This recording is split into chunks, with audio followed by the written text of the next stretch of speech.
The mission that was supposed to be easy until the dead started moving.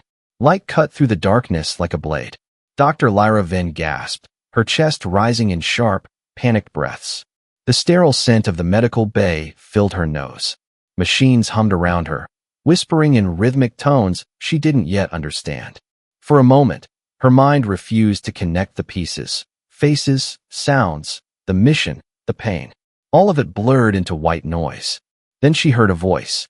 "Hey, easy now." It was Captain Ethan Reed. His voice always carried that strange mix of calm and steel, like someone who had seen too many battles and survived them all. He leaned over her, golden brown eyes full of worry. His uniform was torn at the sleeve, and dried blood stained his collar.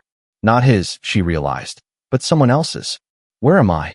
Lyra's voice trembled, rasping like sandpaper. "You're safe," Ethan replied softly. "On the Solstice. Medical deck. You've been out for almost 12 hours. 12 hours. Memory flickered back like sparks from a dying fire. The interrogation room. The alien prisoner, the last of the Varen raiders. Its mind had been a maze of violence and song, full of cold laughter and whispers about the eclipsed. She had tried to read it, to see what it knew, and then nothing. Lyra turned her head slowly. The overhead lights were too bright, stabbing through her skull. "The Varen," she murmured. "What happened?" Ethan hesitated.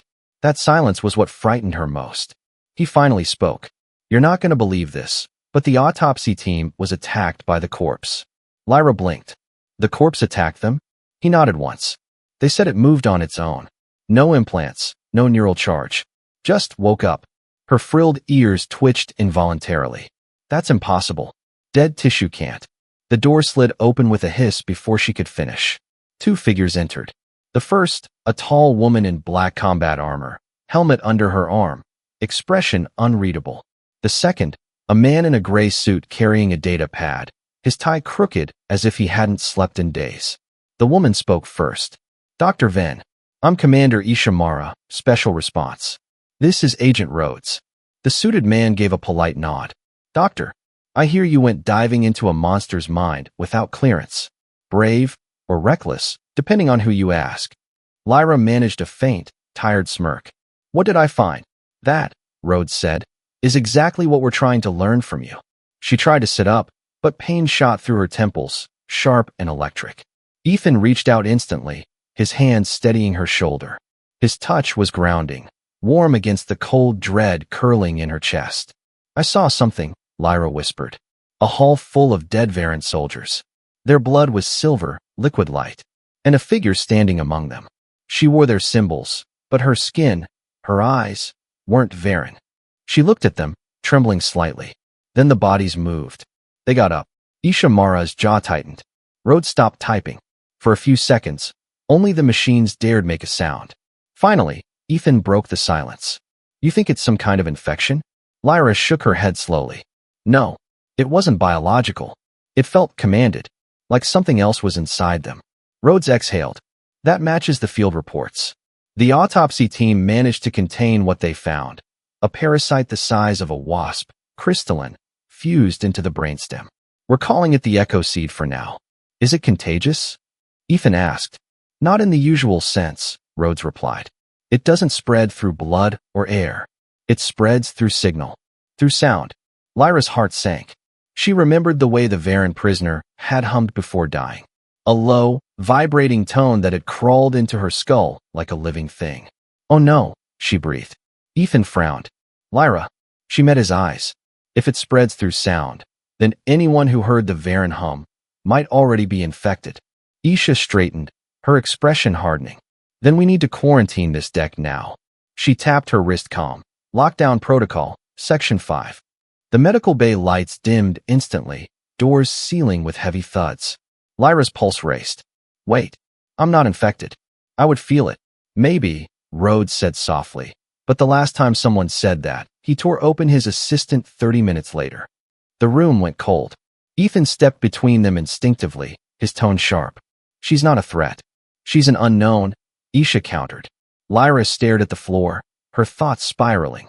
The images from the Varen's mind replayed again, bodies rising, hollow eyes glowing, a song vibrating through dead throats. It hadn't been madness. It had been a warning. Something far beyond the Varen was watching. And it wasn't done yet. She looked up, voice low but firm. You'll need soldiers. A lot of them. Whatever's out there, it's already learning. Rhodes exchanged a look with the commander. Then let's hope humanity learns faster, he murmured. Outside the sealed window, the stars of the solstice drifted silently. Somewhere beyond them, the echo seed was already singing. The solstice drifted in the void like a silver scar across the black. Its engines pulsed faint blue, silent against the endless dark. Inside, the crew walked on eggshells. No laughter, no background chatter, just the constant whisper of air filters and the hum of containment shields. Dr. Lyra Venn sat on the edge of her cot, eyes fixed on the observation glass. Beyond it, she could see the containment pod, sealed, glowing faintly, like a heartbeat under ice. Inside floated the parasite they had taken from the Varen corpse. The echo seed. It didn't move, didn't pulse, didn't breathe, and yet it sang. At first, the sound was almost nothing, just a vibration in the bones, a pressure behind the ears. But Lyra could feel it. The melody was subtle, rising and falling like a heartbeat slowed by fear. It wasn't random. It was talking, calling. Doctor, a voice said behind her. Ethan stepped into the lab, his armor half unsealed, fatigue written in every line of his face. You haven't slept. Lyra didn't look at him. Neither has it. He followed her gaze to the containment glass, frowning. You really think that thing is broadcasting something? I don't think, Ethan. I know. She turned toward the monitors. The signal lines danced across the display like storm waves. The sound's not just vibration. It's data. Structured. Repeating every 39 seconds. Repeating what? Lyra hesitated. Her voice was barely a whisper. Coordinates. Ethan's jaw tightened. You're sure? As sure as I am that I shouldn't have come back from that interrogation alive. Before he could reply, the intercom hissed. Dr. Venn, Captain Reed, report to the bridge immediately. Commander Isham Mara's voice ordered. Lyra tore her eyes away from the pod. The hum grew louder for a second, like it knew she was leaving. The bridge of the solstice was a circle of steel and light. Holographic displays surrounded the central command table, projecting maps of nearby systems. Isha stood there with Agent Rhodes, both looking grim. Rhodes gestured to the holo. This, he said, is the signal pattern you mentioned. Lyra nodded. It's not a random frequency. The harmonics line up with subspace pulse mapping. It's broadcasting a route. Isha crossed her arms. To where? Lyra zoomed in the projection. The glowing coordinates formed a single point, a dead world orbiting a dying red sun. No colonies, no trade routes, not even a name. Just a number, Sector 91 Theta. That system's off limits, Ethan said, eyes narrowing. Radiation storms. Wrecked probes. Nobody's been there in decades. Until now, Rhodes replied. The signal originates from there. That's where these parasites are coming from. Lyra's pulse quickened. Then we have to destroy it. Negative. Isha's tone was sharp. Command wants answers, not ashes. They're sending a recon team. You're both on it. Ethan's jaw tightened. With all due respect, Commander, we barely know what this thing does. You want to drop boots on the source. Orders stand, Isha said coldly. Departure in 2 hours. Lyra wanted to argue. Every instinct screamed that this was wrong, that they were walking straight into something that understood them better than they understood it. But the look in Isha's eyes said there was no choice. 2 hours later, the dropship Vanguard roared away from the solstice, cutting through the dark like a falling star. Inside, Lyra sat strapped beside Ethan, their helmets touching. Across from them, 2 Marines checked their pulse rifles with mechanical precision. The hum of the engines mixed with the thudding in Lyra's chest. She glanced at the small sensor panel on her wrist. The echo seed was still transmitting, faint, distant, but constant. Each pulse echoed through her bones. You're shaking, Ethan said quietly over comms. Lyra exhaled slowly. It's like it's in my head. I can feel it counting down. He leaned closer. Then hold on to me when it hits 0. She almost smiled, but the console lights turned red before she could answer. The pilot's voice cracked through the speakers. We're entering 91 Theta atmosphere. Radiation's off the charts. Visibility dropping to 0. The dropship rattled violently. Flames streaked across the viewport. Outside, the clouds were crimson, churning like living veins. Lyra gripped her seat. What's wrong with the sky? Ethan stared ahead. It's not the sky. It's the surface field. Something's generating a barrier down there. Like a shield. Like a pulse, he muttered. The comms flared with static. Then a sound came through, faint at first, like a whisper. Then louder. Layered voices, chanting in perfect rhythm. Lyra's blood ran cold. It was the same sound from the echo seat. The Marines exchanged nervous looks. That's in our headsets, right? One asked. No, Lyra said softly. It's everywhere. The pilot's voice broke through again, panicked now. I'm losing control. The ships. Impact. The world turned white. Lyra woke upside down, her harness digging into her chest. Smoke filled the cabin. Sparks rained from the ceiling. One of the Marines was dead, neck twisted at an impossible angle. The other was coughing, blood in his visor. Ethan, she screamed, unbuckling herself and falling hard to the deck. He was alive, pinned under a collapsed beam. She grabbed a broken lever and pried it off him, muscles screaming. He gasped, coughed, and managed a shaky grin. Still alive, he croaked. Told you I'd hold on. But Lyra wasn't listening anymore. Through the cracked hull, a sound drifted in. Low, melodic, almost human. Something out there was singing back.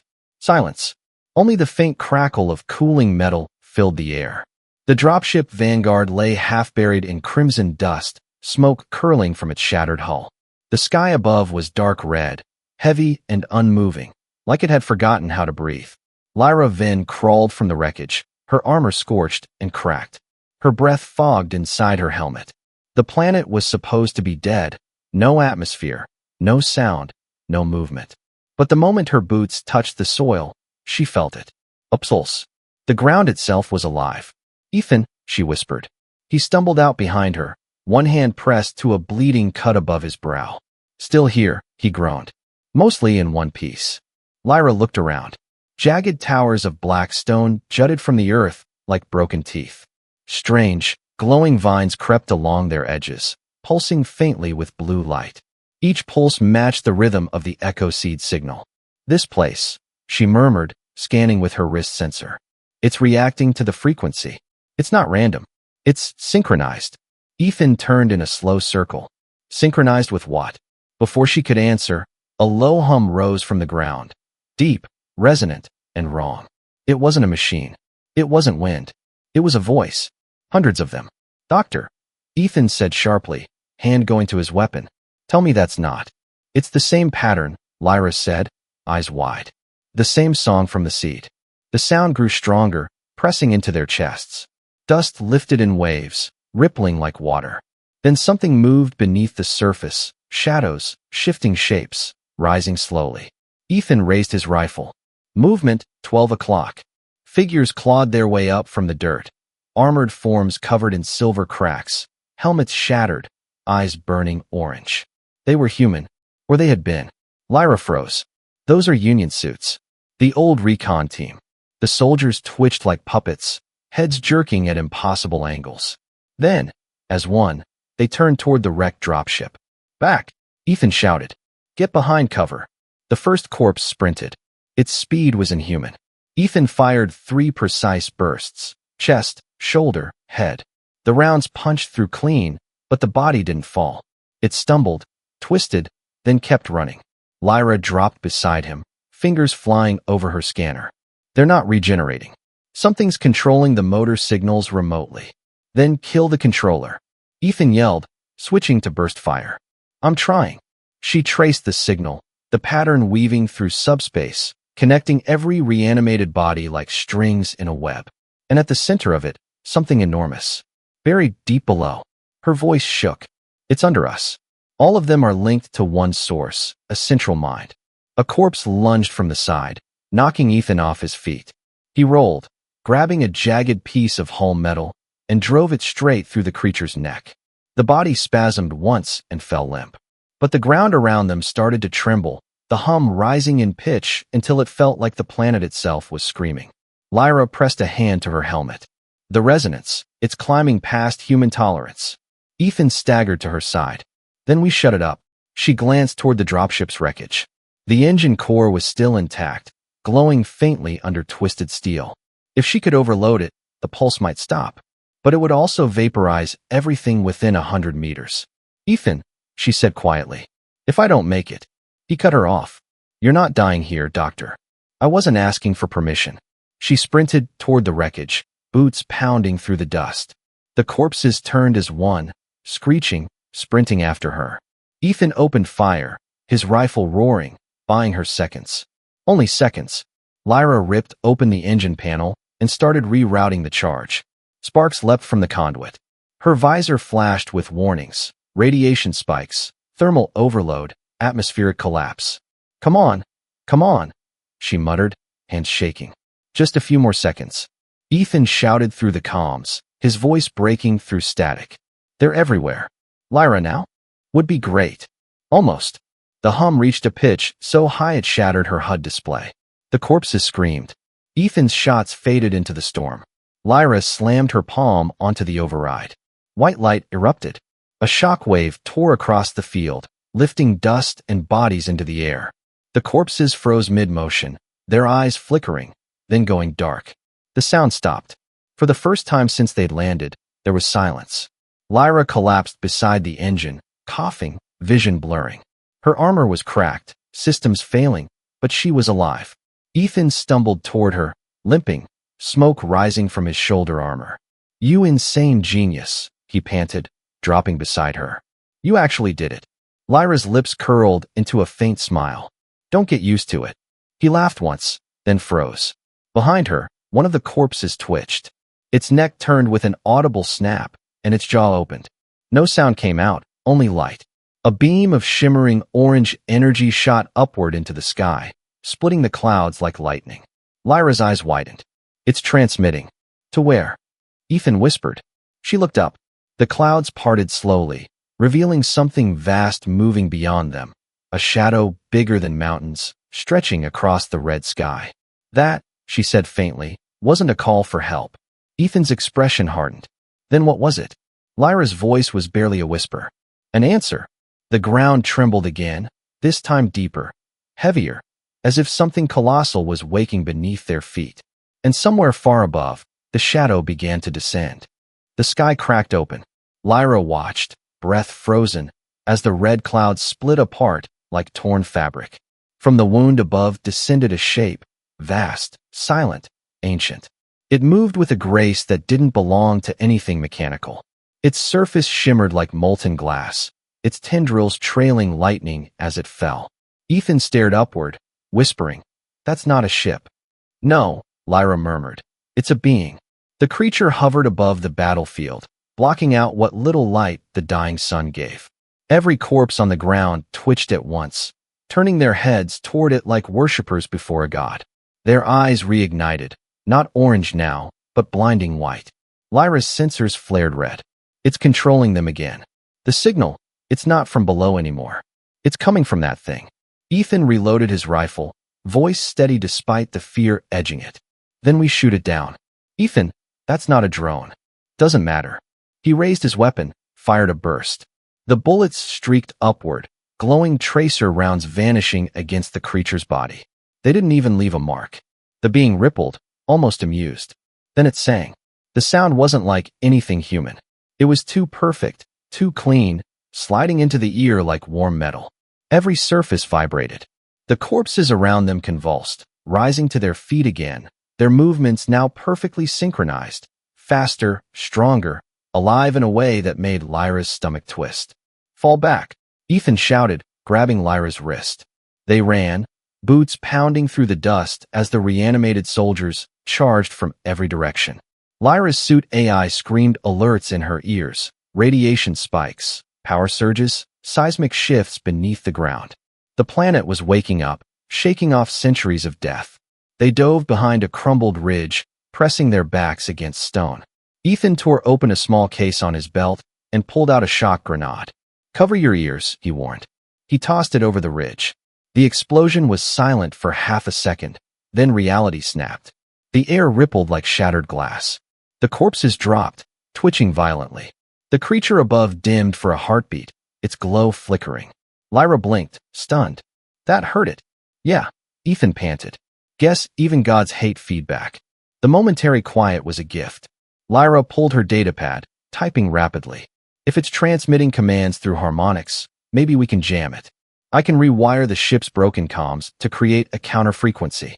How long? 3 minutes. Maybe less if I don't explode. Ethan grinned despite the chaos. Then explode after 3 minutes. He rose from cover, rifle blazing, drawing fire from the horde. Bullets ripped through corpses, buying her precious seconds. Lyra connected cables, rerouted power, and overrode safety locks until her suit buzzed with static. The ridge shook violently. A shadow fell over her.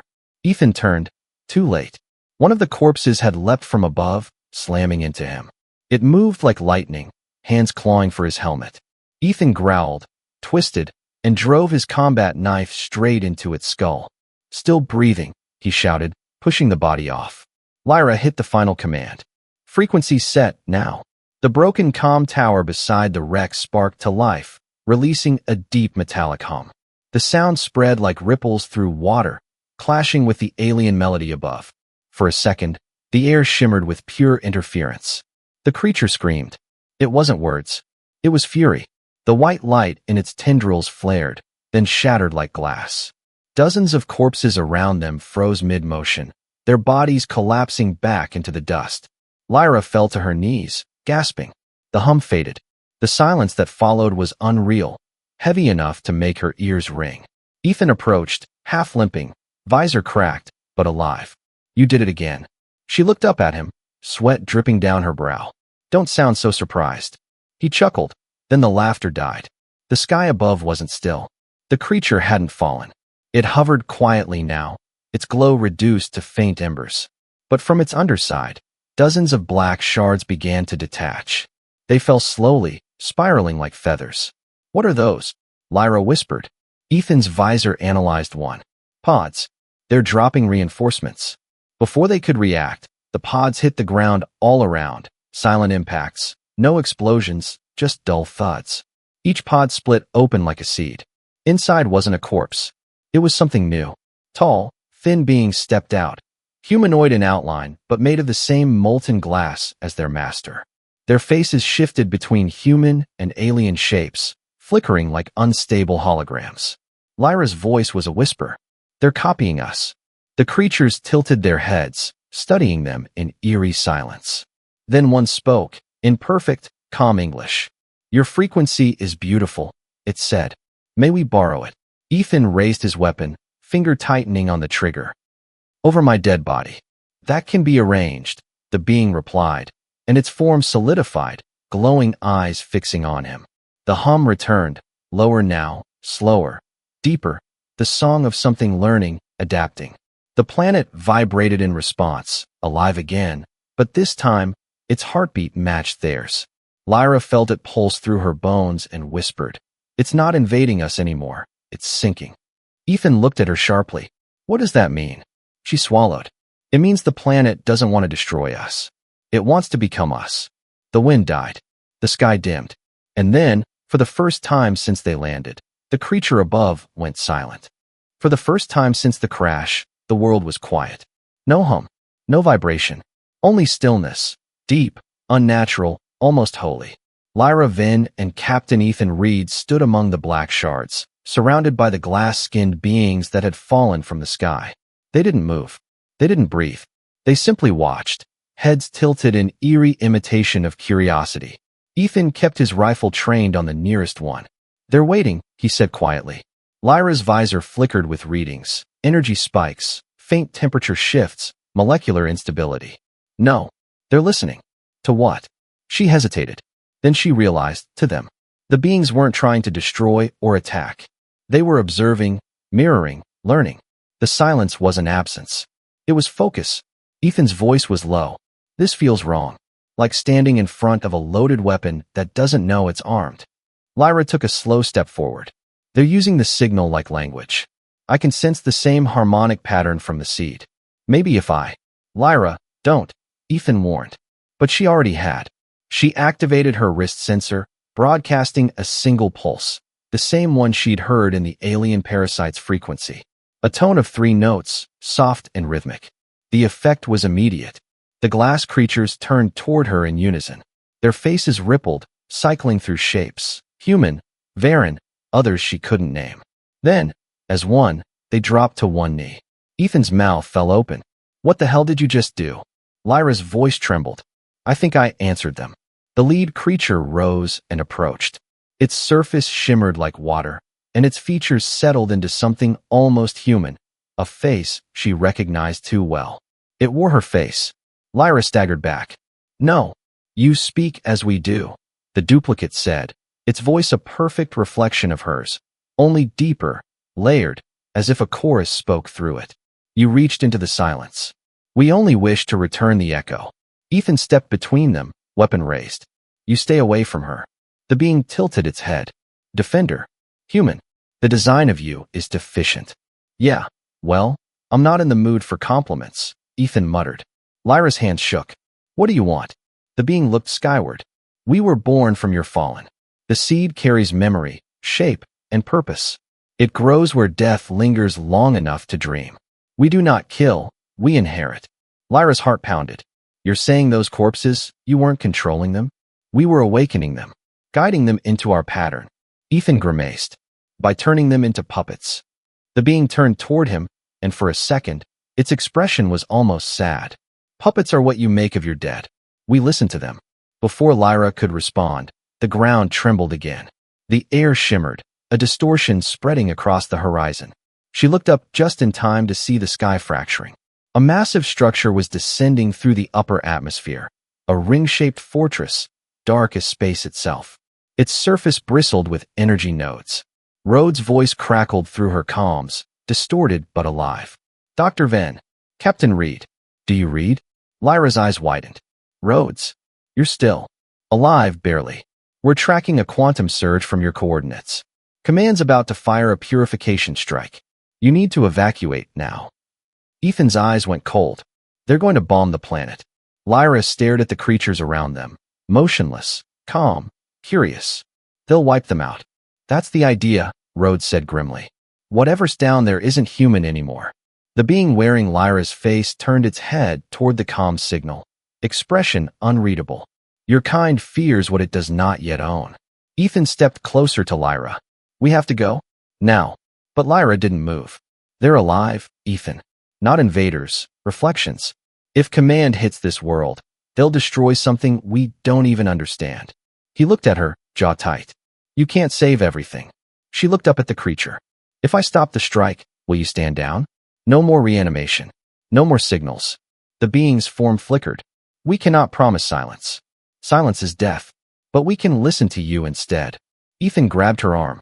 Lyra, please. She pulled free and switched her comm. Agent Rhodes, call off the strike. Now. Rhodes' voice rose in disbelief. Are you insane? We've already locked the targeting arrays. You've got 5 minutes before orbital contact. The being blinked slowly, and every creature on the field turned toward the dark fortress above. Their bodies began to glow, thousands of them, like a sea of lanterns. Lyra whispered, What are you doing? The duplicate smiled faintly. Answering your signal with our own. A surge of light exploded upward from the ground, a column of brilliance stabbing through the clouds. It met the fortress beam mid-air, human energy against alien resonance. The sky held as both. Forces collided. The planet screamed. The silence broke. Ethan shielded his face as shockwaves rippled across the horizon. Lyra's voice cut through the roar, desperate. They're defending themselves. They're not fighting us. They're resisting extinction. The fortress beam shattered, scattering molten debris across the upper atmosphere. The alien light dimmed, but didn't die. Then, through the chaos, the duplicate turned back to Lyra, its voice now trembling, echoing through her mind. Now you understand, it said. Your kind burns worlds to silence fear. But fear is only another form of song. The creature touched her hand. For a brief moment, their minds brushed, and Lyra saw it all. The memories, the voices, the grief of every civilization that had fallen before this one. When the vision faded, the creature whispered, Do not let them end us again. The light around them dimmed. The fortress above began to fall, burning as it descended through the crimson sky. And in the silence that followed, the planet itself whispered back, not through sound, but through heartbeat. Lyra looked up, eyes wet, voice barely a breath.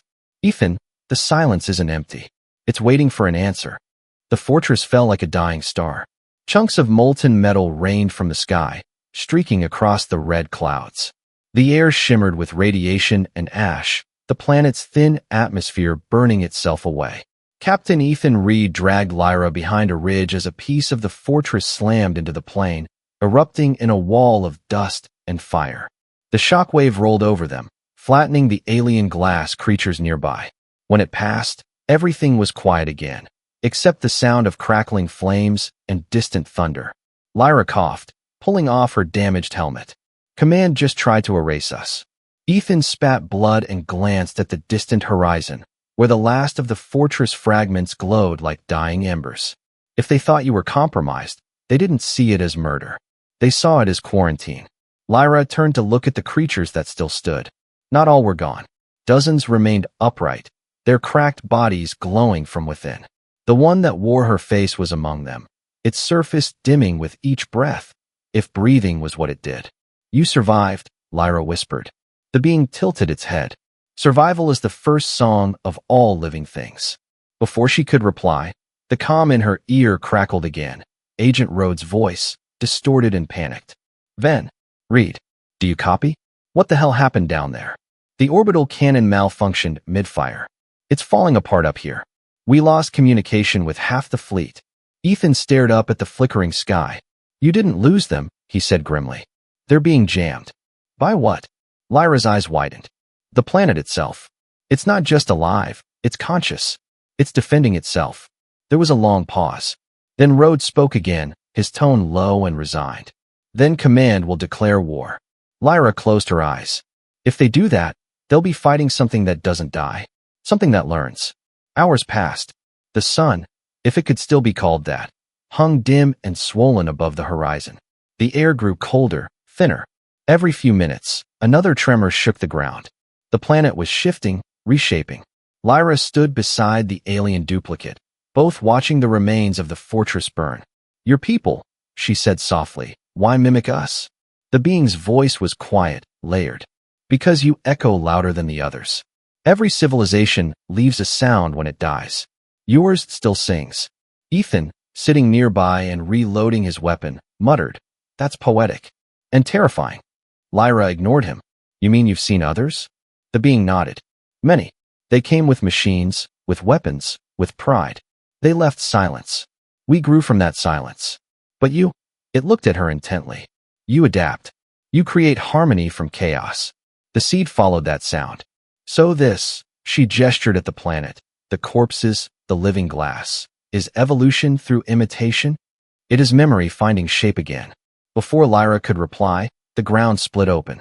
A fissure raced across the plain, light spilling from below. Something vast moved in the depths, not alive in the usual sense, but aware. Ethan stood, rifle raised. Please tell me that's not another one of your friends. The being turned toward the fissure, its form flickering violently. It is the source, the first seed. It hears the noise of war and wakes to defend the harmony. The fissure widened. Blue fire erupted upward, forming a vortex that twisted the sky. From it emerged a colossal figure, half machine, half crystal, its body sculpted from living rock and light. Lyra's voice shook. That's a planetary guardian. The being nodded slowly. And you have called it awake. The creature's eyes burned like miniature suns as it turned toward the horizon, toward the human fleet in orbit. Ethan's comms came alive again. This is Command Fleet Alpha to all ground units. Prepare for planetary sterilization. We cannot risk contamination. Repeat. Lyra ripped her comm from her ear. They're going to destroy the whole system. Ethan's jaw tightened. Then we stop them. Stop a fleet. Lyra's voice broke. With what? He looked toward the guardian towering above them. With the thing they're afraid of. The being that wore Lyra's face looked between them. You would stand with us? Ethan's voice was firm. If we don't, no one survives. Human or otherwise. For the first time, the creature smiled. Not mechanically, but almost gently. Then the song changes. It raised its arms, and the ground answered. Every shard of glass, every broken corpse, every piece of wreckage began to hum, vibrating to a single note. Light erupted from the soil, racing into the sky. Lyra's scanners flared. They're creating a shield frequency, harmonic interference against orbital strikes. Ethan smirked. You say that like I understand it. Think of it as turning the planet into a speaker. He nodded once. Then let's crank the volume. Lyra synced her suit systems to the frequency, amplifying the pulse. The vibration deepened, shaking the air. The Guardian above them roared, its voice merging with the signal. In orbit, the fleet opened fire. Beams of plasma and kinetic missiles rained toward the planet. But before they reached the surface, the harmonic barrier erupted, invisible waves bending space like rippling water. The shots dissolved mid-air, scattering into harmless light. The fleet tried again. Harder, louder. The planet only sang stronger.